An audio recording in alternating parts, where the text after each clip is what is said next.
Converted man here. Oh, good, Bret Keen. Oh yeah, let's analyze a video of his. Why not? It showed up when I looked for a proof of God. So I've looked at a video, at least one of his ages ago, and it was incoherent. Maybe after all this time, he has something worth anything. Uh, let's not hold our breath though. Let's go ahead and we'll look at it, and I'll pause when I need to talk about stuff. So I'm skipping the whole little intro bit because that doesn't matter. All right, here we go. One of your arguments that you've given, Raging Atheist, is: have you ever experienced or observed an explosion? Explosions usually, whether you called it explosion or expansion, usually result in chaos because it's unpredictable. And of course, the atheist isn't going to believe that something like this could be predictable, because through an explosion or expansion, however you want to word it. Okay, a question isn't an argument, just to make that clear. Questions contain premises, and they are not in and of themselves an argument. Although they could lead to one, I suppose, but asking a question, especially one that is malformed or loaded, does not an argument make. So, do explosions have chaos, or are they orderly? Well, it depends upon the type of explosion. I know it requires some thinking and nuance here. But if you get a certain amount of detonation, you could have a controlled blast. You can know where the blast is going to be, how big it's going to be, and how much damage it's going to do. You can know the radius of it. You know a lot of things about it, and you can control for an awful lot of number of factors. So you could, hypothetically, if you were an expert in such matters, you could make an explosion behave in a way that you wanted it to. But I'm guessing with that big expansion note that you're referring to the universe and trying to ask this question about, well, have you ever seen this thing behave in this way? It's irrelevant whether somebody has seen anything behave in any way. What's relevant is the data on the subject matter at hand. And an explosion is not the same as the expansion regarding universes. So this is just nothing but equivocation and shifting. So your question of, have you ever seen an explosion be orderly is irrelevant, potentially a red herring, and then but this is supposedly the other wonderful apologist who I've covered at some point in time, I'm sure, made this non-argument / question to somebody, and yeah. So no, that's not an argument. It's not even a very good question. Moving on. You're never going to know in what direction or what way things are going to stop, land, or crash or crunch into. Unless you control the blast with some sort of mechanism. If there was a large rock face and it was pretty darn solid, and you threw a stick of dynamite, you could probably predict that it's going to be curved towards in the way that the rock face is. So you can know stuff about explosions. Anyways, there's no way. But there is one thing that we all can predict. Even the atheist can understand this. If I were to ask any of you, is the universe itself rational or logical? Okay, so is the universe itself rational or logical? depends what you mean by these words, rational or logical. And what you're going to do here, because I already watched a bit of this video before going live, is equivocate these words. So, rational. Well, the universe is something we can make rational sense of, but is it rational? Well, it behaves in certain ways due to the laws of nature, and those are things that we can make sense of, sometimes with very complicated mathematics or chemistry or other things. But in that sense, we can make rational sense of it. Is it rational as in it has a mind? No, I don't think so. So the universe isn't rational in that way. Is it logical? Well, it depends what you mean by logical. Again, it adheres to certain laws of nature, the the way things are, the way things work. The universe, has that as a staple of that it has to do this or that. So you can say, well, because we observe that the universe works in such and such way, we can then we can build logic on that observation, and we can say, okay, well, here's when these units collide, they do this, and they seem to do that every time. So okay, we can extrapolate from there, and so on and so forth. So we can apply logic to the universe, but the universe in and of itself isn't a logical being. That would require it to have a mind. Is it logical in the sense that it makes sense? Well, we can make sense of it, but that doesn't necessarily mean it's logical in the way that you're going to be implying here. And here we go. Now, anybody that's ever done any kind of study on science knows that in order for us to be able to study science and study the universe, we have to find patterns and consistency within it. We have to be able to find rationality and logic in order to make logical and rational choices and acknowledgments about our observation and perception of reality in the universe itself. Now, here's the catch, Matt Powell, and I think you're going to like this. Since the universe is rational and logical, it has to be. If it was in a state of chaos, as you point out, there would be absolutely no way for us to do science on it. So we have to dictate, by the very definition of rational and logic, that the universe itself is the very epitome of logic and rationality. Now let's move on to what's going to spank the atheists, and there's no way that they can disavow this. If I were to ask any of you out there, whether you're Christian, Muslim, Jewish, pagan, atheist, agnostic, deist, can rationality and logic come from the dead? Incoherent, loaded, malformed question that I dare say is also a potential red herring. And the question is not an argument. I could simply say, I don't know. Okay, now what? What are you going to do with that? Nothing. You can't do anything with that. It's not an argument. Okay, that's first of all. Secondly, it's completely malformed as questions goes. Like, can this thing come from the dead? What are you talking about? The dead? You were talking about before. You were talking about the universe. Is the universe dead?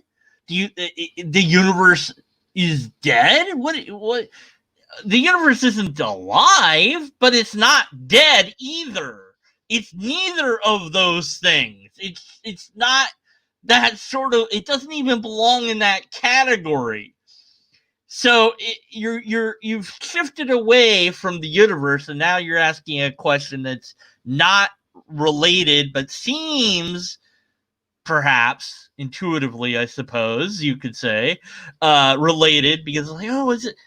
Can you get rationality and logic from dead things? Well, actually, In a sense, you could, because you could study the dead thing, and it might have rules that it obeys and be very rational in that sense, and also you could derive some logic from it. But no, you can't get rationality and or logic from something that's dead, but you can again see if the thing is rational or logical. But notice very carefully here this equivocation, rationality and logical. When he first brought this up and a question in regards, he said, okay, the universe is rational. Well, kind of, yes, in the sense that it obeys certain laws of nature. That's what makes it rational. Okay. Is it logical? Well, no, not in the sense of that we can make logical sense of certain things, and perhaps we use the universe to be able to map out logic, but the universe doesn't possess the attribute of being rational or logical. So what he's done here is he's equivocated these words into aspects of the mind that we have. We humans can be rational, logical beings. Sometimes we aren't, but nonetheless, we can be those things. But that's very different than the way rational and logical would apply to a non-being like the universe or the law or any, gravity. Is gravity rational? Yes. Is it logical? In a sense, I suppose you could say yes. So therefore gravity requires a mind, blah blah blah. No, no, no, no, because it's a different thing. The two words mean something different in this case rather than the former case. And asking this question is, of course, in an attempt to, get some sort of answer. But again, questions aren't a debate. They're not proof of anything. What if I had no answer? I said, I don't know. Maybe you could get, what was, yeah, sure. Or what if I even said yes? I'll say yes. Yes, you can get rationality and logic from the dead. And what's that have to do with the universe? It has nothing to do with the universe. That's why it's a red herring as well. So let's stick with the universe. But we're not going to do that. So, or he's not going to do that, I should say. We'll do it, but yeah. Can it come from non-living matter? Has logic and rationality existed before the minds and the brains and the thought process of mankind? No. Logic has not existed before there might have been aliens, but let's just, set that potential aside. Logic didn't exist until, some brain that human brains are the only ones we know about, so the only one I can really talk about, made it, okay, formalized it, and came up with different rule sets and evolved throughout time, etc. Logic is simply an abstract, a set of abstract ideas that we hold in our brain. Was the universe rational before we existed? It had the same laws that it does now, but if you go back far enough, then no, those laws aren't the same. If you're in the T1 point of the universe, the laws are very different, and they're pretty much impossible to really describe. The mathematics just breaks down, models break down, and so they don't know, really what, there isn't, as far as I know, and somebody can correct me and show me that I'm wrong so I can learn something new. That'd be very fun. But as far as I know, cosmology has yet to figure out what exactly the T1 point would be like other than super hot. Okay, well, what is it like to be at these sort of temperatures? And what is there? Just, some particles, just some quarks, what is it that's going on? And that's a very different rule set than what we have now. But all the laws of nature might have still applied for all I know. But none of this, you could say, well, it's rational and it obeys some laws, or you can make some sense of it. But that's not the same as rational beings. A person being rational is not the same as an object being rational. This, you could say a sphere is rational, but that doesn't make it be that that the sphere now needs a mind, or it's just, oh man, it's so bad. It's nothing but equivocation. So now, most people out there, you're going to realize that in order for logic and rationality to work, you're going to have some kind of brain, some kind of consciousness, some kind of mind, some kind of processor or transcribing unit in order to be able to have logic and rationality. Yeah, so the rationality and logic that you're talking about is not the sort of rationality or logic in reference to the universe. So your question was irrelevant to everything and still isn't any proof, which your video is called Proof for God and the Supernatural by Bret. I'm pretty sure I spelled your name wrong. I'm going to leave it. I don't care. Okay, well, none of that is proof. Let's see. Do you have anything in here? Nope. Nothing that's proof in your little description there. So no one but Matt Powell so far had, liked what you had to say, but he's an apologist, so no shock there. So yeah, this incoherent, loaded question that's also irrelevant doesn't mean anything. Continue. So, if the universe is logical and rational, and it requires a mind in order to be able to perceive and observe that which is rational and logical. Nope. No.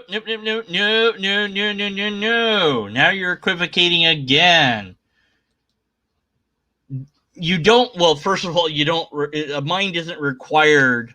Well, yes, a mind is required to observe something, but the universe did exist without us for quite some time, and I'm pretty sure will continue to exist without us once we're gone. And it had, hypothetically, theoretically, I don't know which way you put it, but if no humans existed, no minds ever existed in the universe, yet it was anyways, it would still have the same rules. It's just nobody would be there to notice the rules. I mean, I suppose you could say, we could pretend that we opened some sort of window to see another parallel universe and observe the rules and laws of nature in this other weird universe that we found. And maybe it's very different than ours, right?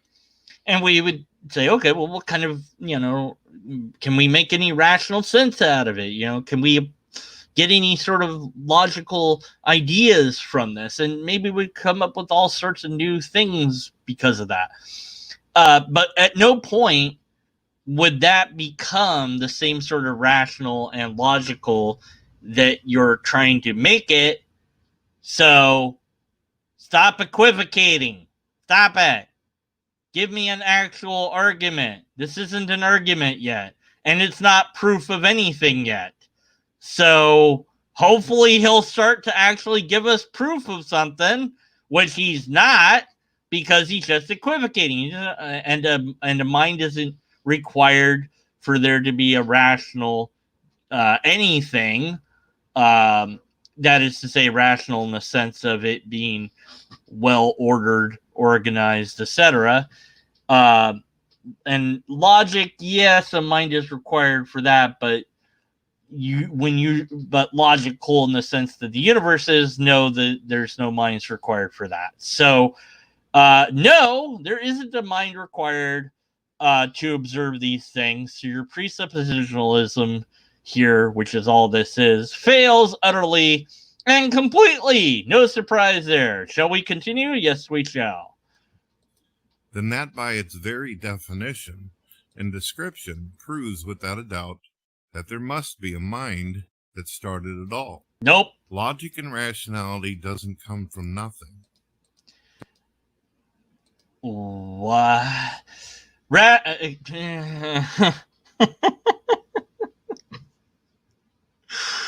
So you completely, again, this is equivocation. But you don't know what nothing is, nor do I. We haven't observed a nothing. But I don't see any logical contradiction with logic and rationality coming from nothing, because if you had a true absolute nothing, then there wouldn't be any rules. So yes, you could have anything happen because you don't have any rules. But that's kind of a tangent.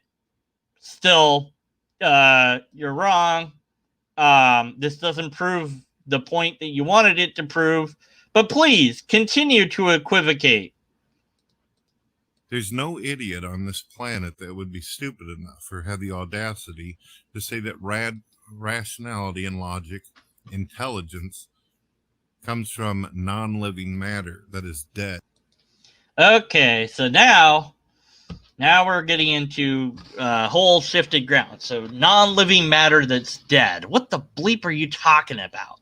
I guess, this would be my guess, is this is some sort of misguided jab at abiogenesis. So you can't get life from dead matter. Yeah, chemicals aren't dead or alive, nitwit. If that's what you're referring, I don't know.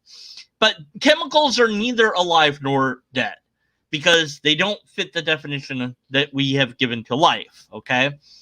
But they interact with each other, form more complex chemicals that then interact with each other and form more complex chemicals. And at some point, you have very complicated chemistry that begins, that functions in a way that we would start to maybe call life. But that gradient from starting point to the point where we call it life is extraordinarily a long process. And also, I think it'd be pretty, even if you had it in front of you, it'd probably be pretty hard to pin down when it was alive, because the definition of life would have to be then narrowed down. We might have to arbitrarily pick a point and say that's when it began to be life at, whatever this point is. And, it's not my fault or any, that you don't understand chemistry or abiogenesis. I mean, yeah, I don't either. It's complicated. It's extraordinarily interesting as a scientific topic, but just dismissing it and calling it dead things doesn't win you any points, nor is it an argument for anything at all, ever. Learn science. I mean, at least the basic bare bones. I mean, I know enough to know that what you're saying is wrong. I don't know exactly, the nuances to tell you how wrong you are in what ways, but I know enough to know when someone is wrong. You seem to know enough to not know that you're wrong. Anyways, wait, what? Did I say that right? Yes, I did. Whatever. Rationality and logic requires a mind. It requires not only a mind, but the ability to be able to decipher, transcribe the information. Yeah, jeez. This universe, by definition, its very cause is defined as supernatural. What? By the way, by definition isn't an argument either. It actually is a logical fallacy, okay? Argument by definition is a subset of logical fallacies. Just because you can define something or find a definition that says that X is whatever you want, that doesn't mean that X is indeed that thing, because a definition tells you how we use the word. It doesn't tell you that that is what the thing is. And I know it's difficult to understand that because we're talking about linguistics, but, well, I mean, you know, I guess trying to explain that to you would just fall on deaf ears anyways. I mean, this whole video would, yeah, you're not gonna pay any attention to me, Bret Keen. Not that I want you to. I mean, goodness gracious, you know, you just all you know, the insult, the you know, dumb atheist idiots, you know, and all this, and it's just, really, do you need that? I mean, come on. Anyways, whatever. Yeah, no, no to everything you said. Okay.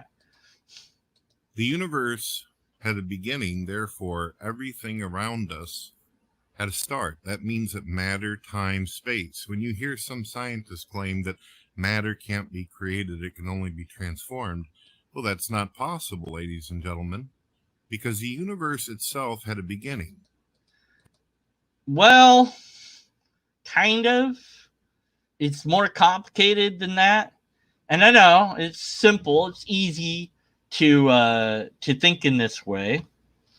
But there was a very long video that I just watched recently about cosmology. Let's see if I can find it now. It's fine-tuning, scrutinized. Hold on. Let me find. Here we go. So they're talking about antimatter, and this is so I'll put it in chat and I'll put it in the description of this video. The matter of antimatter answering the cosmic riddle of existence. And let me go ahead and put that up on here. Let's see. There it is. Okay. And where was the time index? Okay, 1:29:27. 1:29. And this is an actual scientist who actually knows what the hell he's talking about. So I'm gonna agree with him and not with Bret Keen or myself, because what the hell do we know about the universe or how it works? So 29:27. Well, okay.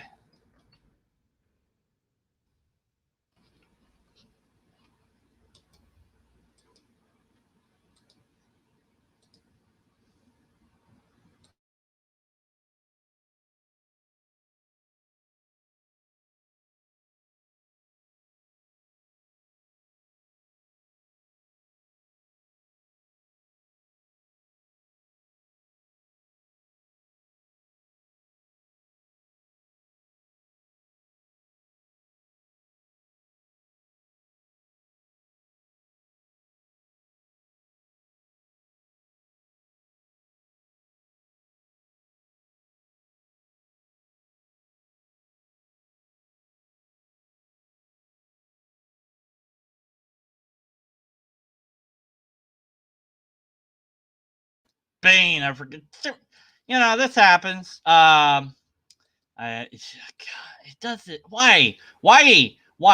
You have to click share audio every single. Oh, Bane. Thanks for pointing it out. All right.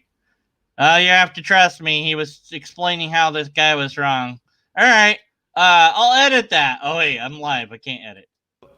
That is the closest analogy we have in nature to the formation of a universe. So if we keep going, this is the scenario which we recently proposed, is that the Big Bang was just such an event, where from one point of view, say we're an external observer, we'd say an anti-universe came out one side and the universe came out the other. But that's actually not the deepest point of view. The deepest point of view is that it's all a single thing. And you can regard the left-hand side as going backwards in time towards the Big Bang, just as the anti-electron was the electron going backwards in time. And the right-hand side is the universe going forwards in time. So in a sense, the universe causes itself. You can mirror image this picture, if you like, and it's exactly the same. We could not tell which of these two we lived in. So where would you put the beginning of the universe in this way of thinking about it? There really isn't one. It just is.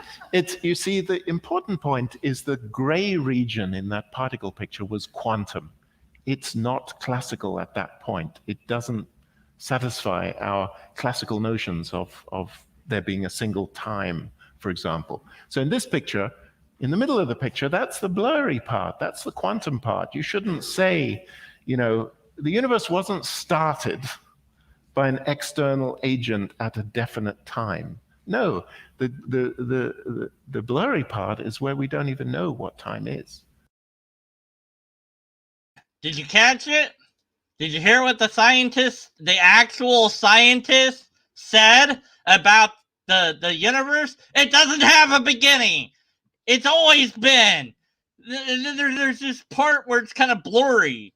So unless you can solve what that blurry part is, and to do that, you're going to have to know some major science that's way above anything I know, and then you're going to have to publish it in a peer-reviewed publication, and then you can go on to say that the universe had a beginning. But you know what? This guy's a cosmologist.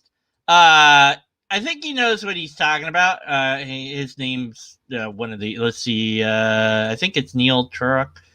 It could be any. I don't know. It could be any one of these names for all I know. I don't know. But at any rate, he's he. Well, now I kind of want to.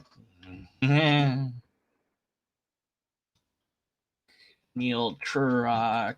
Let's see. Let me look for that. I just want to make sure I'm right, because I like being right. Let's see, Neil. Yeah, that's Neil Turok. Okay. So just to clarify, he's a physicist. He is director of the Institute for Theoretical Physics from 2008 to 2019. Specializes in mathematical physics and early universe physics. Let's see, does he have degrees? Come on, give me some degrees here that he has. He's got a bunch of nominations. Okay, well, not seeing any mention of degrees per se, but he's certainly somebody that has far more expertise than you or I, or I dare say anybody that watches my video, and certainly Bret Keen, of all people, would not know, as much as Neil here. So, come back after you've done at least some of the stuff that this guy's done, and contributed in some of the ways. But nonetheless, universe doesn't have a beginning. So no, you're wrong. And you could say, well, I don't like that model. Well, okay, you're not a scientist, so who cares what you like or don't like? I'm just gonna go with what he said, because it sounds far more reasonable than positing a supernatural thing made the universe. Okay, anyways. Okay, so back to your nonsense here, I guess. I mean, that's what this whole thing's about, I guess. So, That means that there was nothing before it, according to the atheist. Nope. Therefore, matter itself, by their own logic and rationality that they claim to have, dictates that energy and matter itself had to have an origin. No, not at all. Not according to that particular model. So it's always been. It's always existed. in one sense, and it's always not existed. If you go into that gray area where time starts to not even be a thing, then anything's on the table. You could say just about anything you wanted because we really don't know what's going on. So I suppose that's where God lives, in the area that we don't know anything about, but then you can't say what God is because you wouldn't know anything about it to be able to say anything about it. But everything that you're saying so far is wrong anyway, so it doesn't really matter. Continue. The definition of supernatural is something that can exist, something that can be outside of the very laws of nature. Well, that is one definition. There are others. Let's see. What do we've got on Google? Let's do that. Oh, you know what? I might not have shared the audio again. Did I do it? Did I do it again? Did I not share the audio? Oh, God, I probably didn't. Ah, Bane, I hate everything about this. Why? Okay, so let's go back. Its very cause is defined as supernatural. So the very cause is defined as supernatural. Well, according to you, but all right, what's supernatural? The universe had a beginning, therefore everything around us had a start. That means that matter. Yeah, we already covered that. No, it didn't really have a beginning, at least in one particular model. So you're potentially wrong already. And, I'm just going to go ahead and say you're wrong because that model makes a hell of a lot more science than anything you've got to offer. So Matter, time, space. When you hear some scientists claim that matter can't be created, it can only be transformed, well, that's not possible, ladies and gentlemen, because the universe itself had a beginning. That means that there was nothing before it, according to the atheist. Therefore, matter itself, by their own logic and rationality that they claim to have, dictates that energy and matter itself had to have an origin. Okay, then I said the thing that I said before, but this time there was audio. So just go back to when I didn't have audio and pretend that I said the thing that I said back then to this part, because that's what I would have said if I'd had audio that time. You know what I'm saying. Okay, moving on. Right. Supernatural. Right. We're almost at that point. The definition of supernatural is something that can exist, something that can be outside of the very laws of nature. Okay, something that can exist and something that can be outside the very laws of nature. That is one definition of supernatural.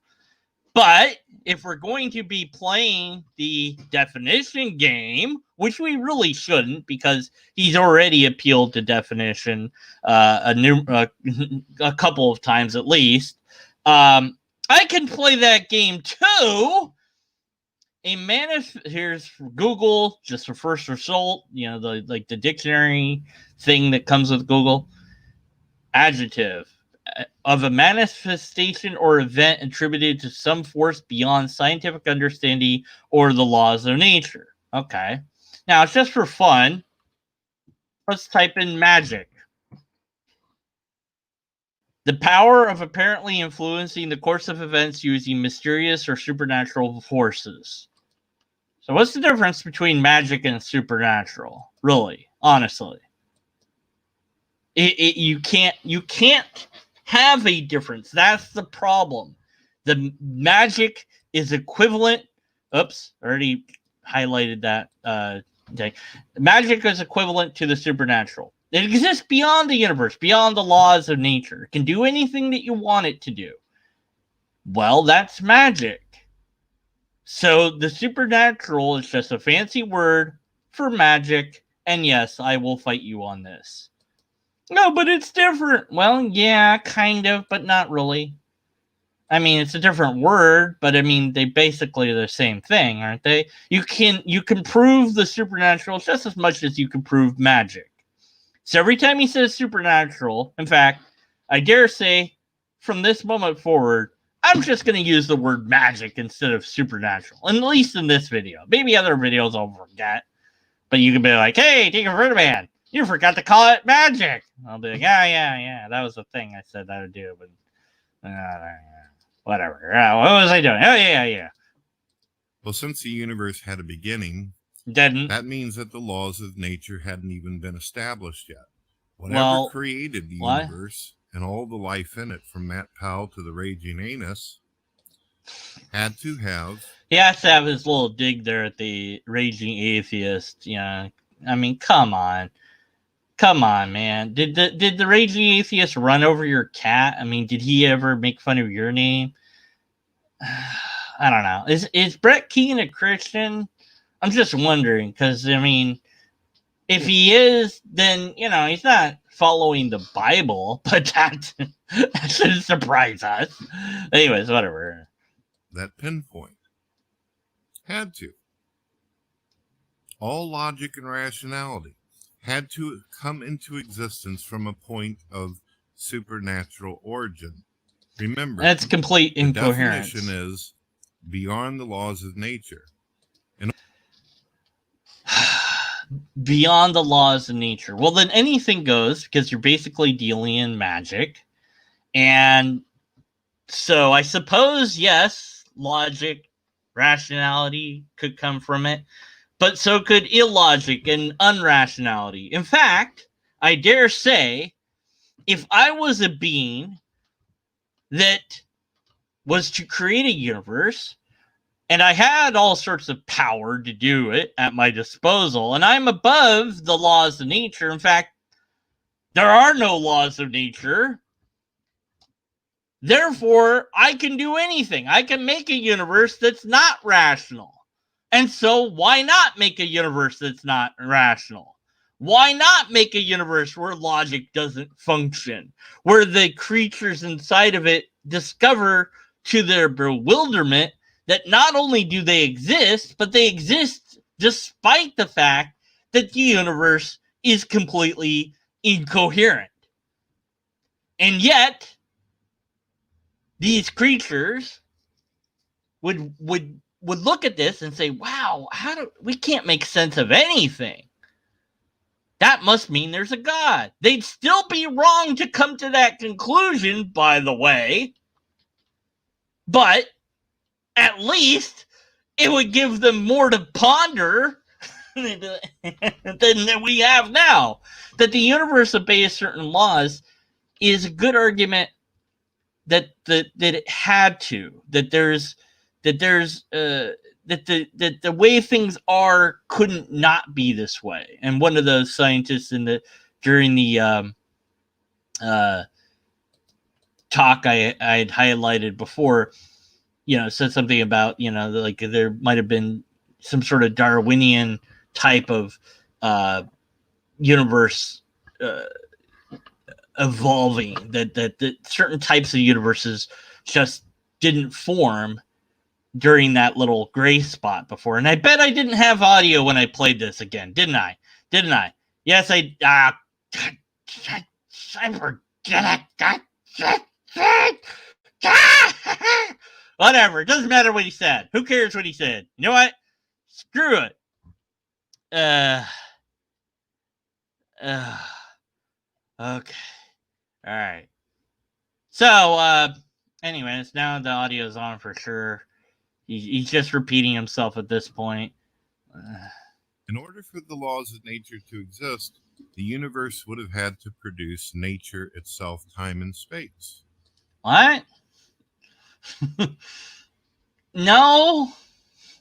And also, sure, why not? But, I mean, it's just incoherent. I mean, really, honestly. So, no. There you go. Yeah, there you go. Yeah. Now think about this. There is no one on this planet that is going to be able to give you any observable evidence or information. They won't even be able to give you a good guess or assumption on how it is possible to have rationality and logic without a mind. Even if that was the case, which it isn't, as I've already, I think, explained during this live debacle of me not having audio on half the time. Oh, there has been audio. Well, yeah, I know what I'm doing. You know, I know what I'm doing. You know, whatever. Anyways, I'm pretty sure I've explained how, yes, you could. And even if it was the case that no human on the entire planet could do X, that doesn't make X false. Nobody can explain X, therefore, nobody can explain X. Doesn't tell you if it's true or not. You know what fallacy this is? This is an appeal to majority. Even if everyone on the planet was all the same religion, all one particular denomination, there was only one denomination. Everyone believed in the same God in the same way. Even if that was the case, that wouldn't make that belief true. Nor would it be that if no one believed in such things anywhere on the planet, that it would make it false. Because reality, whatever it might be, doesn't depend on who agrees with it, understands it, believes in it, likes it, accepts it, understands it, etc. Reality is independent of humans. Yeah. Anyways, so yeah, okay, yeah. I don't know how many fallacies have, I wasn't counting. I don't know. I'm gonna say 8 at least. I mean, you know, he's done equivocation a couple times, appeals to definition a couple times, done this a couple times.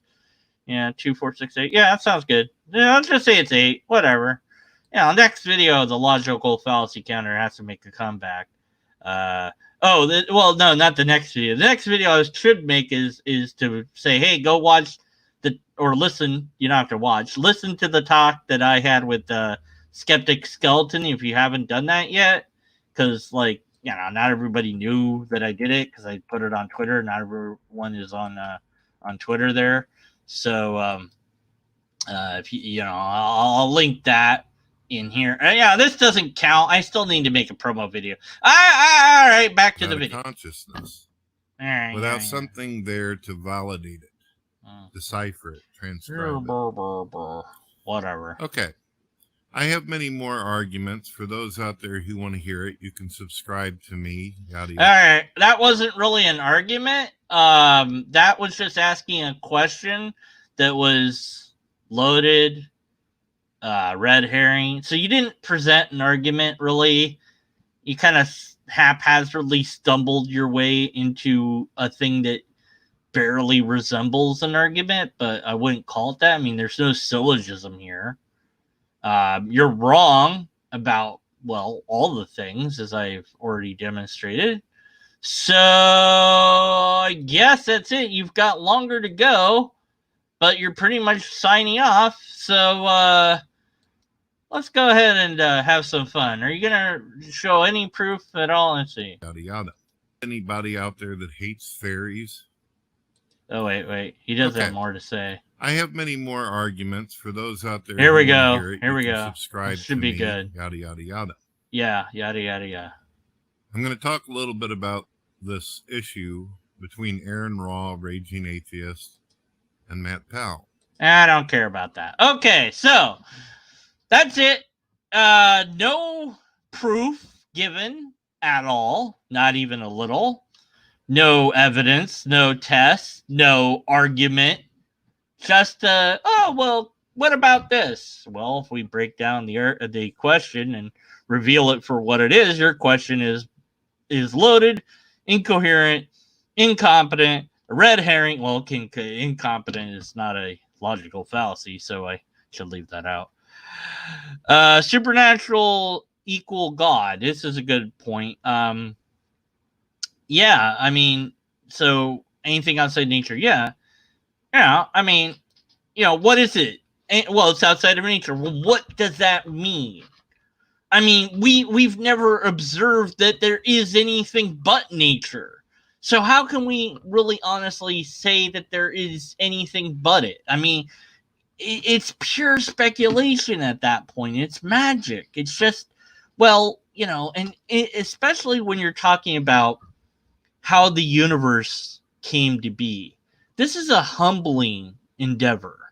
This is something, when I had that talk with the theist last time I did a live thing, and many of you watched it, and not all of you commented, even though I begged you to comment. Nobody commented. Anyways, yeah. Well, lobsters. Look, we'll get into that one day. I'll explain how the lobsters make sense of everything one day, but not to. Well, I don't know. Maybe today. I don't know.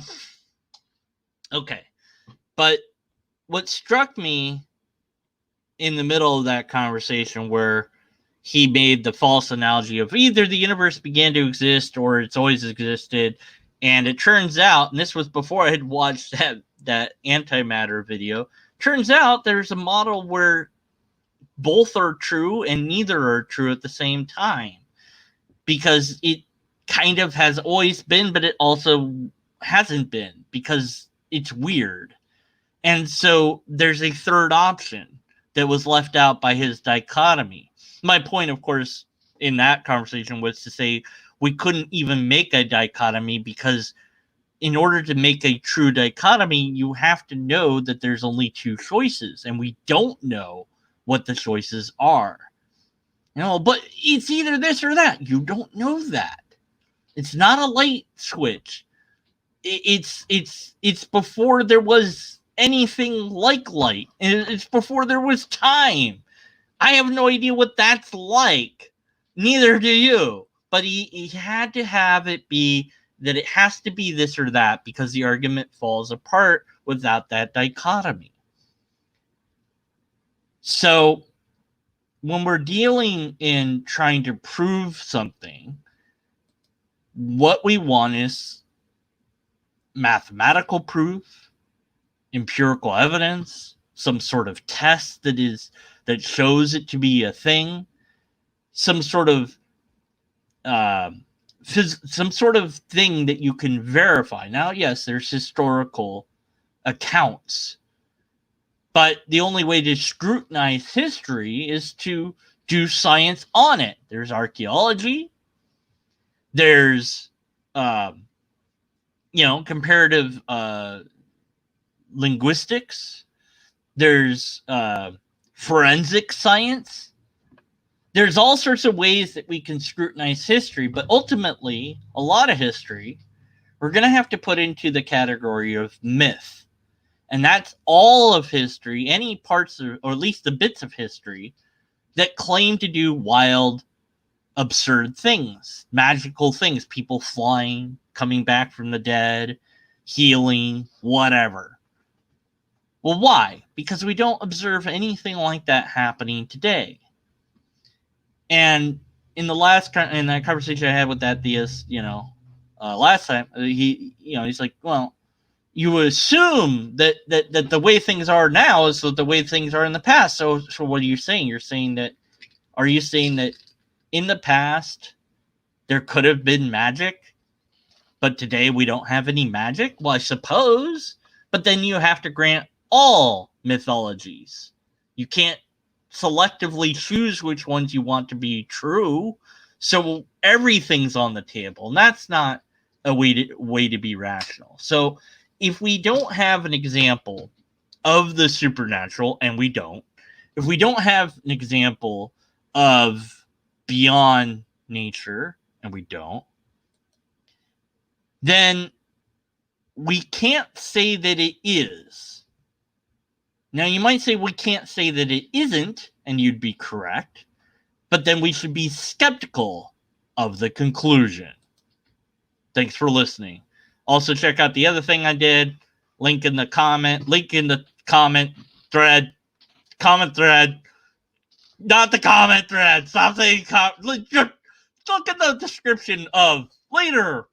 The words. If you don't... Oh, okay. Good. Yes, do that, because it helps YouTube to know that I exist or whatever. Like, by the way, all of your chat, and this is another problem I found out with Steam Video that I didn't know was a thing. Like, all the chat that's in here that I've seen doesn't like get recorded to YouTube. So that's not good. But I do have a way around it, but it's really bad. So I'm just gonna go ahead and show you.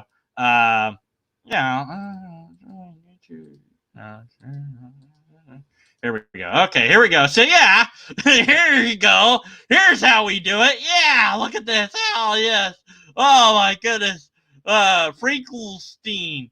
Oh boy. Blah. There's a link I linked. Oh, audio. Blah. Oh goodness. This is a.